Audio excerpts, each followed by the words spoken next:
के बाद आपका स्वागत है। चर्चा हमारी जारी है गाजियाबाद के मॉडल टाउन में। तमाम यहाँ आरडब्ल्यूए के पदाधिकारी बैठे हैं, काफ़ी जिम्मेदार यहाँ बैठे हैं, काफ़ी समाजसेवी लोग यहाँ पर बैठे हैं, जो कि काफ़ी बुद्धिजीवी लोग हैं, लेकिन लगातार इन समस्याओं से जूझ रहे हैं। और इनका लगातार इनका कहना है कि यदि जो सरकार है हमारी ये नहीं सुनती है, या तो जो जिम्मेदार अधिकारी हैं वो नहीं सुनते हैं, तो इसको लेकर के ये उग्र आंदोलन करेंगे, जिसकी जिम्मेदार सीधी सीधी सरकार या यहाँ के ये अधिकारी होंगे। अभी और हमारे साथ लोग जुड़े हैं जो अपनी बात करना चाहते हैं। कुछ भाई साहब कहना चाह रहे हैं, इनसे हम बात करते हैं। जी, मेरा नाम मुकेश गुप्ता है जी। मैं सोनजंतीपुरम गाजियाबाद से हूँ और एओडब्ल्यू का मेंबर हूँ।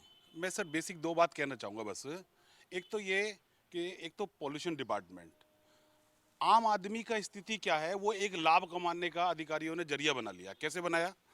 एक बनाया उसने कि जो जिम्मेदारी जिस विभाग को दी गई थी, वो विभाग उस जिम्मेदारी को पूरा ना करके अपने परिवार के पालन पोषण में लग गया है। आम आदमी के पालन पोषण की जिम्मेदारी खत्म।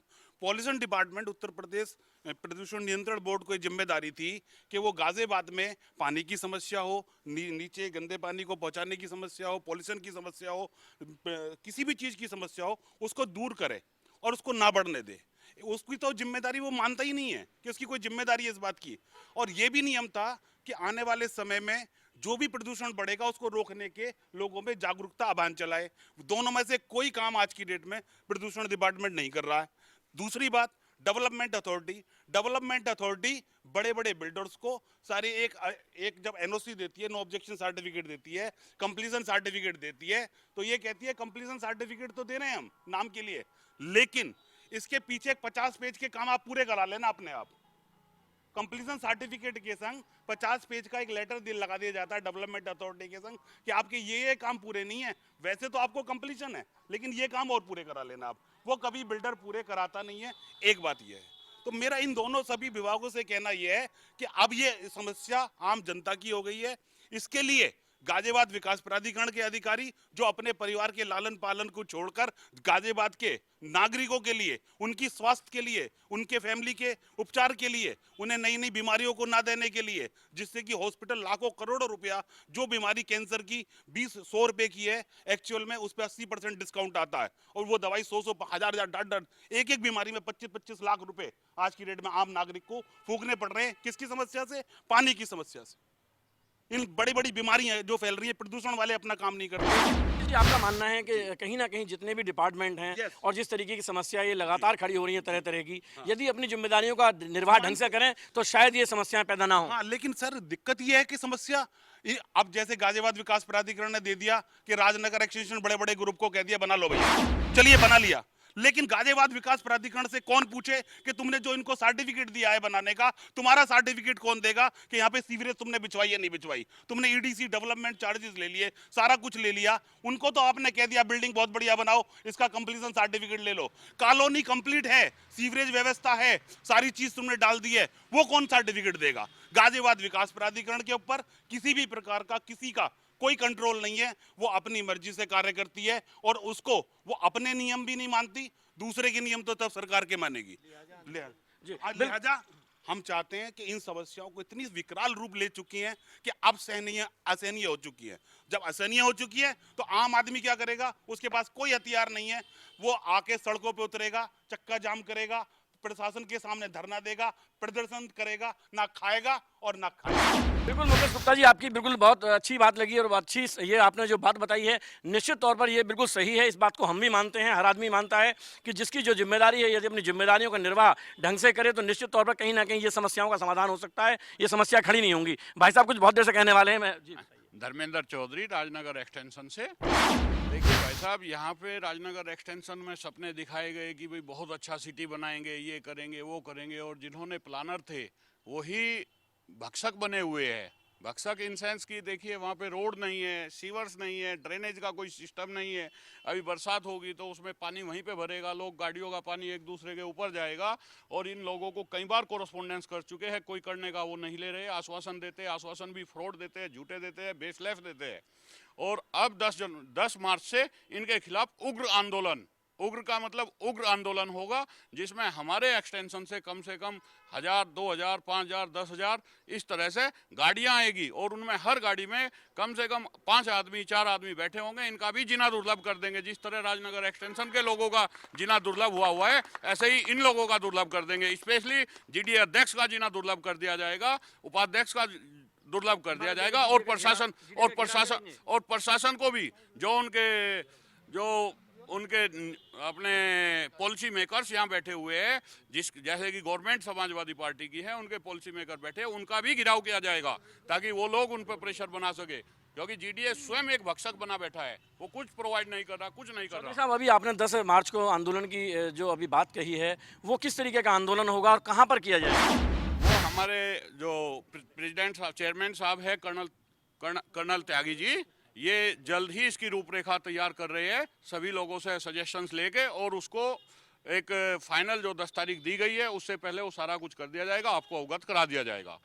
तो ये धर्मेंद्र चौधरी जी, देखिए, जो कि राजनगर एक्सटेंशन के रहने वाले हैं, बिल्कुल इनका गुस्सा जायज़ है। इनका कहना है कि यदि इन समस्याओं पर जल्दी किसी अधिकारी का ध्यान नहीं गया तो एक उग्र आंदोलन किया जाएगा। और 10 मार्च की इन्होंने चेतावनी भी दे दी है कि 10 मार्च को जीडीए का और जिला प्रशासन जो कार्यालय है वहाँ पर इनका घेराव किया जाएगा, वहाँ पर उग्र आंदोलन किया जाएगा। चाहे इनको सड़क क्यों ना रोकनी पड़े, चाहे इनको नेशनल हाईवे क्यों ना जाम करने पड़े, लेकिन किसी ना किसी तरीके से अपनी समस्या का समाधान ये लोग करा करके रहेंगे। दोबारा फिर त्यागी जी हमारे पास अभी जुड़ना चाहते हैं, कुछ कहना चाहते हैं कि इनसे भी हम अभी रूबरू होते हैं। हम इससे ज़्यादा क्या कर सकते थे कि हम अपने लोगों को लेके नेशनल ह्यूमन राइट कमीशन के चेयरमैन बालाकृष्णन जी से मिले और हमने उन्हें बताया कि यहाँ प्रदूषण का स्तर क्या है। उन्होंने तुरंत एक नोटिस जारी किया और Uttar Pradesh pollution control board से 6 हफ्ते में जवाब मांगा। जवाब 3 महीने में आया और जो जवाब आया वो ऐसा है जो हमें आंदोलन करने के लिए मजबूर कर रहा है। उसको बताने से पहले मैं ये बता दूं कि आज से 5 साल पहले ये पता लग गया था कि गाजियाबाद का प्रदूषण हिंदुस्तान में 5 शहरों में सबसे ज़्यादा है और इस प्रदूषण में PM 2.5 यानी कि वो पार्टिकल जो 2.5 माइक्रोमीटर से कम का है, जो आदमी के बाल से भी 30 गुना पतला होता है, वो मौजूद है और जो आदमी के फेफड़ों में जाके जम जाता है, नाक के बाल से रुकता नहीं है और जिसमें हैवी मेटल के ट्रेसेस को अट्रैक्ट करने की क्षमता होती है। इस PM 2.5 के बारे में जब हमने पूछा Uttar Pradesh pollution control board से, तो उन्होंने कहा साहब हम तो इसे नापते ही नहीं है, जिसकी मात्रा दिल्ली में एक्सेप्टेबल लिमिट से 985 गुना ज़्यादा पाई गई और गाजियाबाद दिल्ली के बराबर का पॉल्यूटेड शहर था। ये कह रहे हैं कि हम तो इसे नापता ही नहीं है। ये जवाब उन्होंने हमें दिया, हमारे पास वो जवाब है 5 दिसंबर को आया। तो अब हम क्या करें? हमने NHRC के पास चले गए, एडमिनिस्ट्रेशन के पास चले गए, नोटिस दिलवा दिया, Uttar Pradesh pollution control board से बात कर ली। एक यहाँ के पारसनाथ हैं गाजियाबाद पॉल्यूशन कंट्रोल बोर्ड के जो टेलीफोन ही नहीं उठाते हैं। तो लिहाजा इन गूंगे बहरे लोगों को बताना पड़ेगा कि इन्हें तनख्वाह मिलती है, वेतन मिलता है, हमको वेतन नहीं मिलता, प्रायोरिटी हमको दी जानी चाहिए। जो अब RWA और AOA फेडरेशन है, ये गाजियाबाद की एपेक्स बॉडी है, ये सिविल सोसाइटी है। हमारी जिम्मेदारी है कि हम और लोगों का ख्याल रखें। चूँकि हमने इनको एडिक्वेट मौके दिए, इन्होंने करेक्टिव एक्शन नहीं लिया, लिहाजा अब हमने तय किया है कि हमारे आंदोलन के पहले चरण का पहला कदम 10 मार्च को जिला मुख्यालय पर एक प्रदर्शन से प्रारंभ होगा। त्यागी जी बिल्कुल सही बात कही है त्यागी जी ने कि आंदोलन की ज़रूरत क्या पड़ी है। आखिर जो ये लोग इस एज में और काफ़ी जो नौकरी से छुटकारा लेने के बाद, यानी कि जो रिटायर होने के बाद आराम से ज़िंदगी जीने का समय होता है, उस उम्र में भी आकर के ये आंदोलन के लिए जिम्मेदार हैं और आनंद की मजबूरी में ये आंदोलन के लिए इस समय यहाँ पर इस समय आ चुके हैं। और इनका कहना है किसी ना किसी तरीके से भी, चाहे इनको कुछ भी करना पड़ जाए, ये अपनी समस्याओं का समाधान करा करके ही रहेंगे और जो गूंगे बहरे अधिकारी हैं उनकी आँख और कान उनके खोलने का काम करेंगे। मैं 2 बातें मैक्रो लेवल की बोलूंगा और कुछ ज़मीनी हकीकत से आपको रूबरू कराऊंगा। समय में बता दीजिए। हाँ, और लोग ये क्या कहते हैं मैक्रो लेवल पे, ये कि गाजियाबाद, नोएडा, दिल्ली NCR के प्रोमिनेंट सिटीज़ है, NCR क्षेत्र में आते हैं। पूरे स्टेट को करीब 75% रेवेन्यू जनरेशन इस क्षेत्र से होता है। तो उसका इस प्रांत में क्यों नहीं डेवलपमेंट किया जाता? वो पैसा इस एरिया से कलेक्ट किया जाता है और स्पेंड कहीं और हो रहा है। यानी जिनसे टैक्स वसूला जा रहा है, जिनसे कमाई हो रही है, उन्हीं को नेगलेक्ट कर रहे हैं। यहाँ का कॉमन सिटीजन, कॉमन मैन बिल्कुल नेगलेक्ट हो रहा है।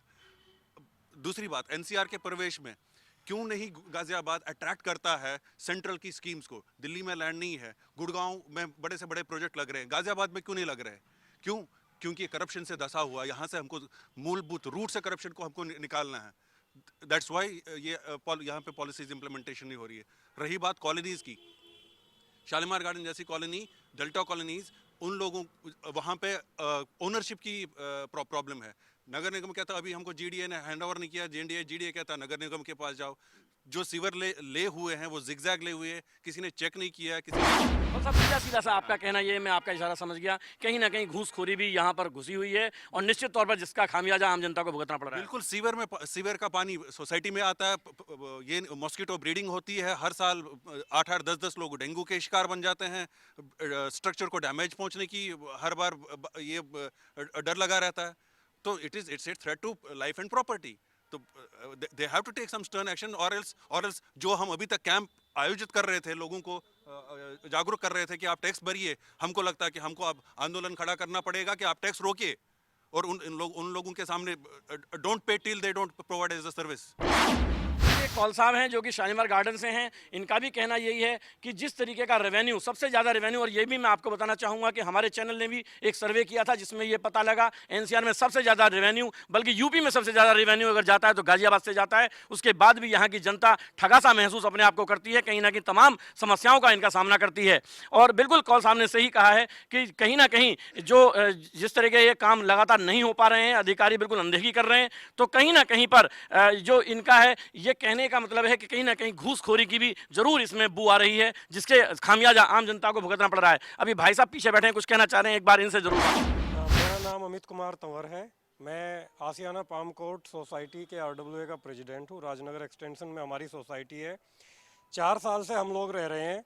8.5 करोड़ जो है ईडीसी के चार्जेस दे चुके हैं, बिल्डर से कंपाउंडिंग ली जा चुकी है। इसके अलावा जो है नगर निगम को पिछले 2 साल में 13.5 लाख रुपए का टैक्स का भुगतान कर चुके हैं। ना हमारे पास रोड है, ना हमें स्ट्रीट लाइट की फैसिलिटी मिली है अभी तक, ना ही जो है सीवर की फैसिलिटी मिली है, और 4 साल से नरकीय जीवन जी रहे हैं। हम कर्नल त्यागी के नेतृत्व में 10 तारीख से हर एक ऑफिसर का घेराव करेंगे, संतोष यादव के घर का घेराव करेंगे। हम जो है उनको बख्शेंगे नहीं। ये जाति जो हमारे साथ में हो रही है, अब हम और ज़्यादा बर्दाश्त नहीं करेंगे। और हर एक जगह जो है हमारे जितने भी कार्यकर्ता हैं सभी इकट्ठे होकर के धरने देंगे, जीडीए के ऑफिस में धरना देंगे कंटिन्यूअसली, जब तक हमारी समस्याओं का सॉल्यूशन नहीं हो जाता।